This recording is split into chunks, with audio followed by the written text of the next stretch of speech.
I've always believed that betrayal doesn't come from your enemies. It comes from the people you'd die for. If you had asked me a year ago who that person was for me, I would have said Maya, my best friend since childhood, my sister in everything but blood, the girl who knew all my secrets and eventually used them against me. Back then, life in my small town felt peaceful, almost perfect. Everyone knew everyone. You couldn't walk down the street without hearing someone call your name or ask about your family. It was the kind of place where you left your doors unlocked and trusted people by their smiles. And I trusted Maya more than anyone. That morning still lives in my mind. The sun was soft. The air smelled like rain, even though the sky was clear. I was standing outside my bakery, Sweet Haven, the dream I'd built from scratch, brick by brick. I had poured everything into it, every bit of savings, every ounce of hope. And right beside me stood Maya, my business partner, my biggest cheerleader. Her arm looped through mine as we watched the morning crowd pass by. She smiled at me and said, "One day, people will come from other towns just to taste our cupcakes." I laughed, believing every word she said. How could I not? We had started this together, from late-night brainstorming sessions to painting the bakery sign ourselves. She was the sister I never had, but sometimes I wonder if the storm was already forming behind that smile. Maybe I just refused to see it. The first sign came quietly, a small change in her tone, a tiny hesitation when I mentioned the bakery's accounts. Then, one afternoon, I overheard her on the phone, whispering something about timing and shares. I told myself I was imagining things. Why would Maya ever lie to me? Still, the uneasiness didn't go away. There was something in her eyes, something calculating, that I had never noticed before. And yet, I ignored it, because that's what you do when you love someone like family. You look away, you trust, you believe. If only I had listened to that small voice in the back of my mind, the one that kept saying, "This peace won't last long." I didn't know it then, but the cracks in our friendship had already started to spread. The girl I trusted most was slowly becoming the one person who would destroy everything I built. But what Maya didn't know was that I'm not the kind of woman who stays broken for long. She might have thought she was clever, that I'd fall apart quietly, but she was wrong, because when she took everything from me, she also gave me something she didn't expect, a reason to fight back. And when I did, I made sure she'd remember it for the rest of her life. Maya and I met when we were 8 years old. She had just moved into the house across the street, a quiet girl with tangled hair and a box of crayons clutched to her chest. I was sitting on the sidewalk, drawing flowers with colored chalk. When she stopped to watch, I looked up and asked if she wanted to help. She smiled, knelt down, and started coloring next to me. From that moment, we were inseparable. We grew up together, through scraped knees, failed tests, and endless summer days spent running barefoot through the fields. She was wild, full of energy and confidence. I was the calm one, always thinking before acting. Somehow, we balanced each other perfectly. Everyone in town knew us as a pair. Where one went, the other followed. It wasn't just friendship. It felt like destiny. In high school, our bond grew even stronger. We shared everything. Our secrets, our crushes, our dreams. On quiet nights, we'd climb the old water tank outside town and look at the stars. She'd talk about leaving one day, exploring the world, while I dreamed of building something lasting here, in our small town. But no matter how different our dreams were, we always said we'd face the future together. When Maya lost her mother at 16, her world collapsed. I still remember the night she came to my door, soaked from the rain, eyes swollen from crying. She didn't say much, just whispered, "Don't leave me alone." And I didn't. She stayed with me for weeks, barely speaking, barely eating. I sat by her side every night until she fell asleep. That was the moment our friendship became something deeper, something I thought could never break. After school, we both stayed in town while most of our classmates left for the city. We didn't have much, but we had each other. We worked odd jobs, saved every penny, and dreamed about opening our own bakery. We'd sit by the cafe window for hours, sketching plans on napkins, talking about recipes, colors, names. It felt impossible then, but we made it happen. When Sweet Haven opened its doors, it was the proudest day of my life. The smell of fresh bread filled the air. Sunlight poured through the windows, and Maya stood beside me, grinning like a child. We were exhausted, covered in flour and sugar, but we laughed until our stomachs hurt. It felt like the start of something beautiful, something permanent. People in town loved us. They called us the Sweet Haven Sisters, even though we weren't related. We worked side by side every day, greeting customers, baking late into the night, sharing the same dreams we'd once whispered under the stars. Everything felt right. Everything felt safe. But slowly things began to shift. It started so subtly, I almost missed it. Maya started handling the accounts more often. She'd stay late after I went home. I noticed her smile had changed. It wasn't warm anymore. It looked forced, heavy, like it was hiding something. I ignored the signs. I told myself she was just tired, overworked, stressed. After all, she wasn't just my business partner. She was my best friend, my family. I couldn't see it then, but the bond I believed was unbreakable was already starting to fracture, and one day it would shatter completely. For the first time in my life, everything felt right. The bakery was alive with laughter. The smell of cinnamon rolls filled the air every morning, and our little shop had become the heart of the town. People came not just to buy pastries, but to talk, to smile, to feel something warm in a world that often felt cold. Every corner of Sweet Haven carried a piece of my heart. The wooden counters we sanded ourselves, the chalkboard menu written in my shaky handwriting, even the chipped teacup by the register. It all told our story. Maya and I were proud of what we had built. We had started with nothing but a few recipes and a dream, baking late into the night in my tiny kitchen. There were days when we barely made enough to cover rent, but we kept pushing. And now, after years of hard work, people were traveling from nearby towns just to taste our pies, seeing their smiles, hearing their praise. It made every sleepless night worth it. Maya had a gift for people. She handled customers, marketing, and promotions, while I focused on baking and running the kitchen. Together, we worked like clockwork. We never needed to explain things to each other. One glance was enough. I thought that kind of understanding was rare. I thought it would last forever. It was Maya who first brought up the idea of expanding. She talked about opening another branch, maybe in the next town over. "We've done it once," she said. "We can do it again, bigger and better." I remember sitting with her one night after closing, the warm glow of the bakery lights reflecting off her face. She looked so sure, so determined. I didn't have her confidence, but I trusted her. I always did. She took charge of the business side, the investors, the paperwork, the meetings. She said I didn't need to stress about the details. "You're the heart of this place," she told me. "I'll handle the numbers." It sounded fair. I never liked dealing with contracts and finances anyway. She promised me it was all under control, that everything she did was for both of us, and I believed her without question. The night we pitched our idea to a group of investors at the town hall still feels vivid in my memory.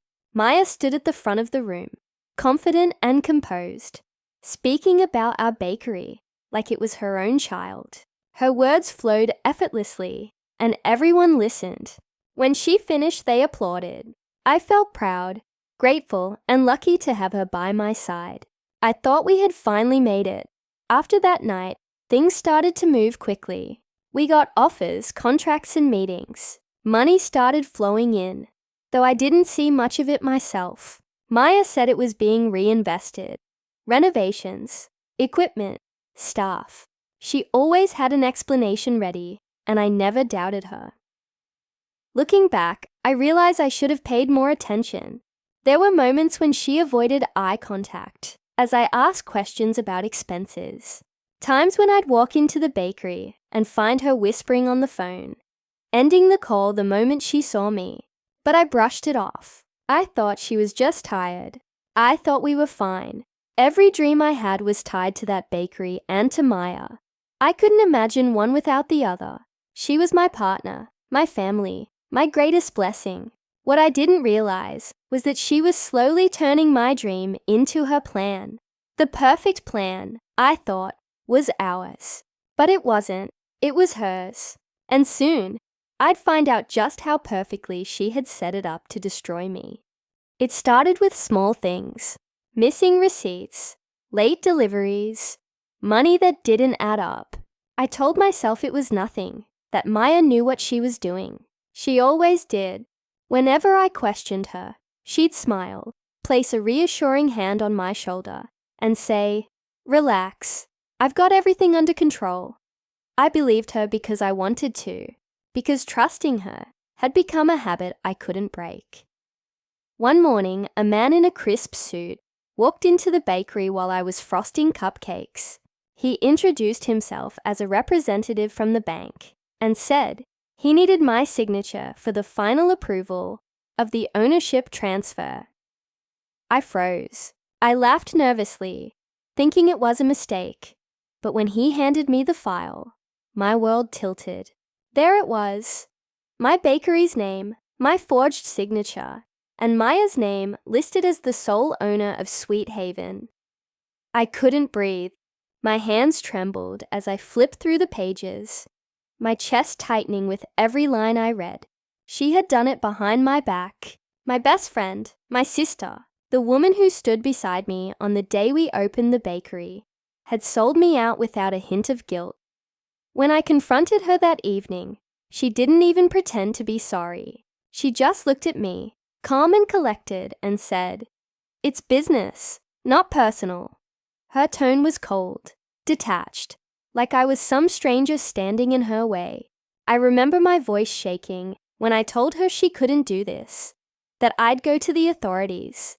She smirked and said, "Who do you think they'll believe? You or me? My name's on everything.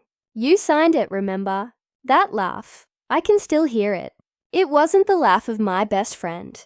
It was the laugh of someone who had already won. Within days, the gossip started spreading. Maya told people she had taken control of the bakery to save it from my financial mistakes. She said I couldn't handle the pressure, that I'd nearly ruined everything we worked for. The town believed her. Of course they did. Maya had charm, confidence, and the bakery's name under her control. I had nothing but the truth, and the truth didn't matter anymore. I tried to fight back. I went to the bank, the police, even the local council. Every door closed on me. The documents were all in order. The signatures matched. My lawyer said it was hopeless unless I had proof she forged them. Proof I didn't have. She had planned everything too carefully. Every detail, every lie. Soon Sweet Haven wasn't mine anymore. Maya changed the decor, repainted the walls, and hung a new sign over the door. When I passed by, I saw her behind the counter, smiling, laughing, serving customers who once knew me by name. It felt like watching someone else live my life. People in town stopped talking to me. Some crossed the street when they saw me coming.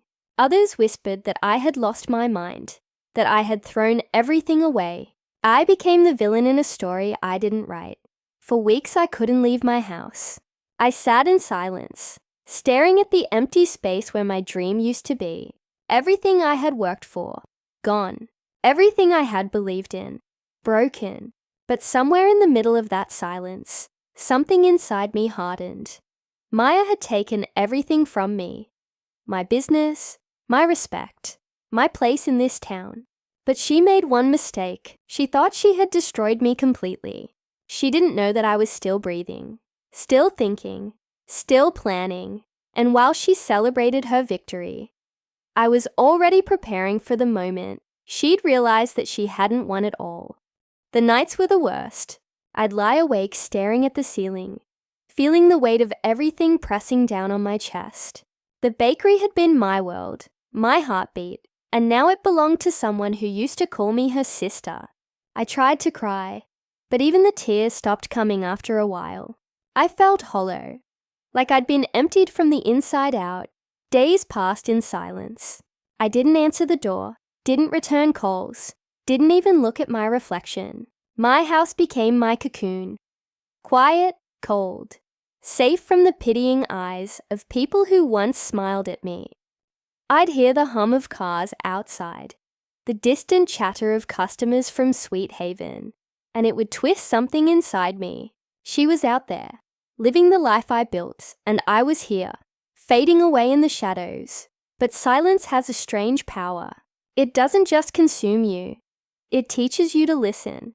I began to hear things I'd missed before.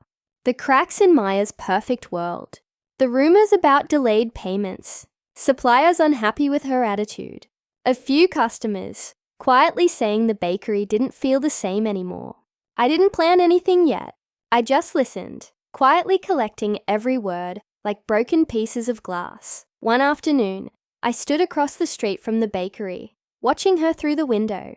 She looked radiant, confident, untouchable. I realized that's exactly what she wanted everyone to see, that she had won. But as I watched her laugh with customers, I felt something shift inside me. The pain that had once buried me started to change shape. It wasn't weakness anymore. It was energy, focus. That night, I sat at my kitchen table with a notebook. The first page was blank for a long time. Then I wrote her name at the top, slow and steady. Beneath it, I started listing details. Dates, deliveries, names of people she worked with. I wasn't sure what I was doing yet, but it felt right. It felt like control. I stopped avoiding people. I began walking around town again, greeting the same faces that used to look away. I noticed how they glanced at me. Cautious, curious, like I was a ghost from a story they'd half forgotten. I didn't care anymore. Their opinions didn't matter. I wasn't there to win them back. I was there to learn how the world really worked. Maya thought she had silenced me. She thought she had erased me. But what she didn't understand was that silence can be the loudest weapon. I wasn't broken. I was watching. And every quiet moment, every unnoticed detail was bringing me closer to something I couldn't quite name yet. A plan that would end exactly the way she never saw coming. I began my plan in silence. No warnings, no signs, just quiet movement beneath the surface. I started showing up again, not as the broken woman she expected, but as someone calm, almost invisible. I smiled at people, offered a kind word, helped where I could. Slowly, the same faces that once turned away began to meet my eyes again. They didn't know what had changed, but they felt it. I began baking again in my small kitchen. The smell of warm bread and cinnamon filled my home, reminding me of who I used to be. I gave away loaves to old neighbors, dropped off cookies at the school, pies at the local cafe. It wasn't charity. It was memory. My flavors carried stories, and people remembered. They began to whisper, her recipes were always better, and that was all I needed. From across the street, I watched Maya running the bakery. She looked confident, but I saw the cracks. Her smiles were tighter, her tone sharper. She'd lost that easy grace she used to wear like perfume. Customers began noticing too. Orders delayed, ingredients substituted, smiles forced. I said nothing. Not yet. I started collecting information like a hunter studying footprints. Delivery times, supplier changes, employee schedules. I learned them all. I didn't need to break in. I just listened. The girl at the florist told me Maya was late on payments again. The milk supplier grumbled about missing invoices. Small details, but enough to trace her pattern. When I had enough, I began to talk. Not loudly, just softly enough for words to travel.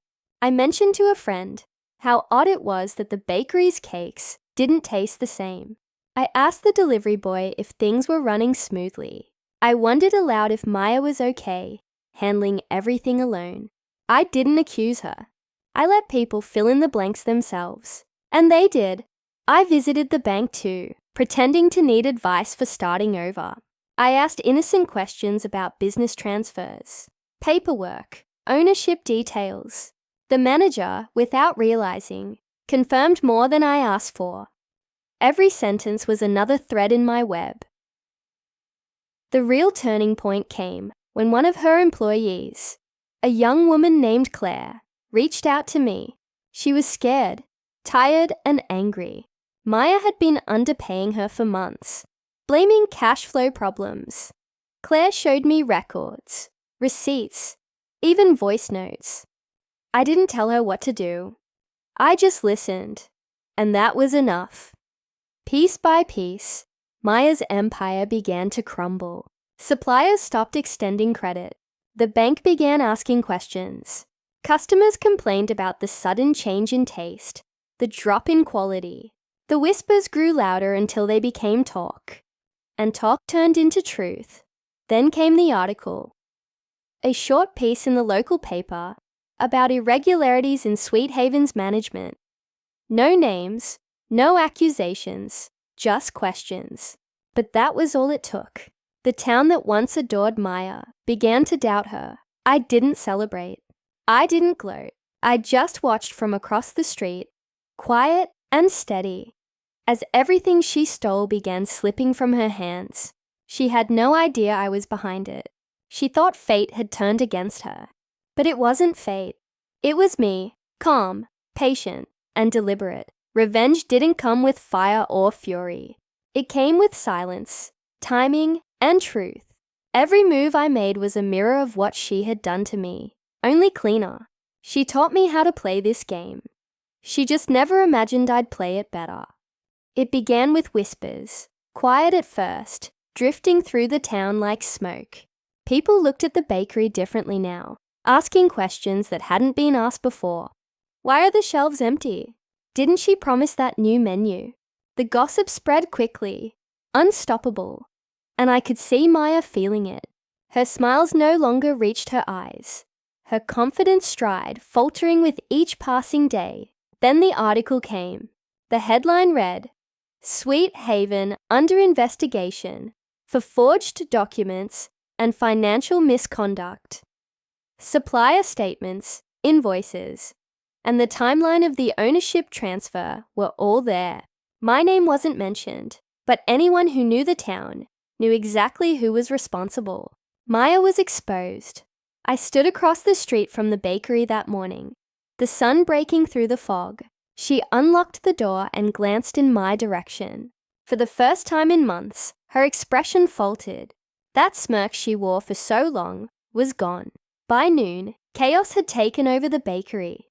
Reporters were outside, suppliers demanded payment, and employees walked out one by one.